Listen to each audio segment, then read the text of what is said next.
മറ്റു അപകട വാർത്ത കൂടിയുണ്ട്. തിരുവനന്തപുരത്ത് കവടിയാറിൽ ഒരു അപകടമുണ്ടായിരിക്കുന്നു. കാറ് കാൽനട യാത്രക്കാരനെ ഇടിച്ചു തെറിപ്പിക്കുകയാണ് ഉണ്ടായിട്ടുള്ളത്. 4 പേർക്ക് പരിക്കേറ്റിരിക്കുന്നു. ആ കാറ് തകർന്നതിന്റെ ദൃശ്യങ്ങളാണ് കാണുന്നത്. പ്രതീഷുണ്ട് വിവരങ്ങളുമായി. പ്രതീഷുണ്ട് വിവരങ്ങളുമായി. പ്രതീഷ്, ഇപ്പോൾ കവടിയാറിലെ വാഹനാപകടം അമിത വേഗത്തിലായിരുന്നോ ഈ കാറ് നല്ല രീതിയിൽ തന്നെ അപകടം സംഭവിച്ചിരിക്കുന്നു. പരിക്കേറ്റവരുടെ നില എന്താണ്?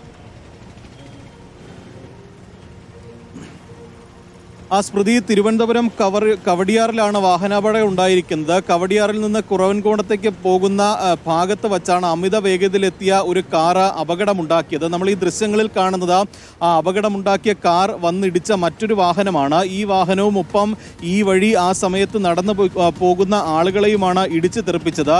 ഇതിൽ ഒരു 4 പേർക്ക് ഗുരുതരമായി പരിക്കേറ്റിട്ടുണ്ട്. ഇതിൽ ഒരാളുടെ മരണം സംഭവിച്ചു എന്നുള്ള ഒരു പ്രാഥമിക വിവരം വരുന്നുണ്ട്. പക്ഷേ ആശുപത്രിയിൽ നിന്ന് കൂടുതൽ സ്ഥിരീകരണം വരാനുണ്ട്. ഈ യുവാക്കളും വിദ്യാർത്ഥികളും അടക്കം ആ സമയത്ത് ഇതുവഴി നടന്നു പോവുകയായിരുന്നു. അപ്പോഴാണ് അമിത വേഗതയിലെത്തിയ വാഹനം ഈ വഴിയാത്രക്കാരെ ഇടിച്ചു തെറിപ്പിക്കുകയും ആ സമയത്ത് ഇതുവഴി കടന്നുപോയ മറ്റു വാഹനങ്ങളിൽ ഇടിച്ച് അപകടം ഉണ്ടാക്കുകയും ചെയ്തിട്ടുള്ളത്. ഈ അമിത വേഗതയിലായിരുന്നു ആ കാർ എത്തിയത് എന്നതാണ് ആ പോലീസും നാട്ടുകാരും ഉൾപ്പെടെ പറയുന്നത്. അപകടമുണ്ടാക്കിയ വാഹനം ഇതിനോടകം തന്നെ ഇവിടെ നിന്ന് മാറ്റിയിട്ടുണ്ട്. വാഹനത്തിലുള്ള ആർക്കും കാര്യമായ പരിക്കുകളൊന്നും തന്നെ ഇല്ല. പക്ഷേ ആ സമയത്ത് ഫുട്പാത്തിലൂടെ നടന്നു പോകുന്ന യാത്രക്കാരെയാണ് ഇടിച്ചത്. ആ 2 പേർക്ക് ഗുരുതരമായി പരിക്കേറ്റിട്ടുണ്ട്. 4 പേരെ തിരുവനന്തപുരം മെഡിക്കൽ കോളേജ് ആശുപത്രിയിൽ പ്രവേശിപ്പിച്ചിട്ടുണ്ട്. മറ്റ് ചില ആശുപത്രികളിലും പരിക്കേറ്റവർ ഉണ്ട് എന്നുള്ള പ്രാഥമിക വിവരമാണ് ഇപ്പോൾ ലഭിക്കുന്നത്. അതിൽ ഒരു വിദ്യാർത്ഥിനി മരണപ്പെട്ടു എന്നുള്ള പ്രാഥമിക വിവരം കൂടി പുറത്തു വരുന്നുണ്ട്. പക്ഷേ ആശുപത്രിയിൽ നിന്നുള്ള ആ ഒരു കൂടുതൽ സ്ഥിരീകരണം ഇതുമായി ബന്ധപ്പെട്ട് ഉണ്ടാകണം. പക്ഷേ വലിയ ഒരു അപകടമാണ് ഉണ്ടായത്. കാരണം നിരവധി വാഹനങ്ങൾ അപകടത്തിൽ പെട്ടു. ഇപ്പോൾ ഇവിടെ ഉണ്ടായിരുന്ന അപകടത്തിൽപ്പെട്ട വാഹനങ്ങൾ പോലീസ് റിക്കവറി വാൻ ഉപയോഗിച്ച് ഇവിടെ നിന്ന് നീക്കം ചെയ്യുകയാണ്. അത്തരത്തിൽ ഒരു ആളുടെ മരണത്തിലേക്ക് ഉൾപ്പെടെ നയിച്ചു എന്നുള്ള ഒരു സൂചന കൂടി നമുക്ക് ലഭ്യമാകുന്നുണ്ട്. ഈ പരിക്കേറ്റവരെ നാട്ടുകാരും ആ സമയത്ത് അവിടെ ഉണ്ടായിരുന്ന ഈ പോലീസുകാരും ഉൾപ്പെടെയാണ് ഈ ആശുപത്രിയിലേക്ക് മാറ്റിയിട്ടുള്ളത്. ഇപ്പോൾ നമുക്ക് ഈ ദൃക്സാക്ഷികളുണ്ട്, അവരോട് കൂടി തന്നെ ചോദിക്കാം. ചേട്ടാ, എന്തായിരുന്നു, എങ്ങനെയായിരുന്നു? ഇതേ വണ്ടി കുറവംകുളത്ത് നിന്ന് ഇങ്ങോട്ട് വന്നുകൊണ്ടിരുന്നതാണ്, മെയിൻ വണ്ടി, ഈ ഇടിച്ച വണ്ടി.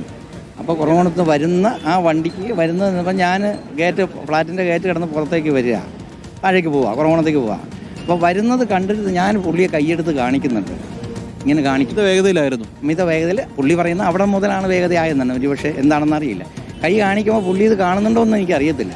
പക്ഷേ പിന്നെ പുള്ളി ഫുട്പാത്തിൽ കയറുമ്പോൾ ഞാൻ ആ ഫ്രണ്ടിൽ ഞാനൊന്ന് ഒഴിഞ്ഞു. ഞാൻ ഒഴിഞ്ഞ സമയത്ത് ആ വണ്ടി കയറിയതാണ്. ഇപ്പോൾ ഈ മരിച്ച കുട്ടിയും അയാളെ കൂടെ വന്ന ആ പയ്യൻ്റെയും ആദ്യത്തെ ഇടി. സമയത്ത് എത്ര പേരുണ്ടായിരുന്നു? ഒരുപാട് പേരെ ഇടിച്ചോ? അവിടെ നിന്ന് ചെയിനായിട്ട് ഇടിച്ച് വരുമല്ലായിരുന്നു ഇങ്ങോട്ടെ. ഈ വണ്ടി ഓപ്പോസിറ്റ് വന്ന ഈ വൈറ്റ് വണ്ടി ഇടിച്ച് നിൽക്കുന്നത് വരെ ഇടിക്കുമായിരുന്നു. ഇപ്പോൾ ഏകദേശം 8 പേര് പോയില്ലയോ?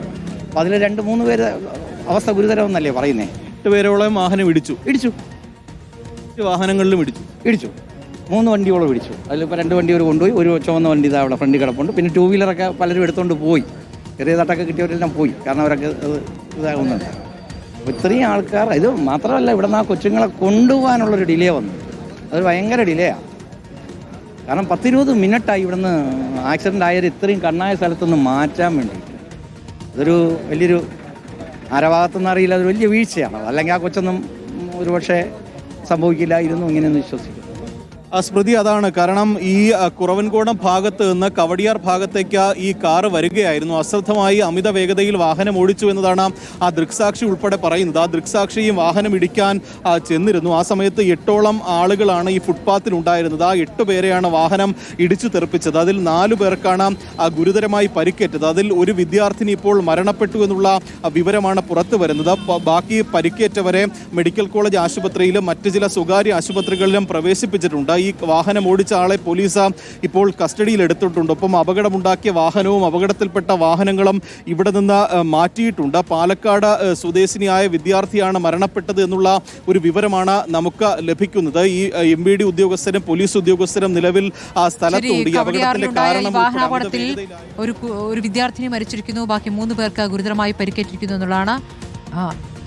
നിയന്ത്രണം വിട്ട കാറ് റോഡരികിൽ നിന്നവരെ ഇടിച്ചു തെറിപ്പിക്കുകയായിരുന്നു എന്നാണ് ഇപ്പോൾ ദൃക്സാക്ഷികൾ പറയുന്നത്.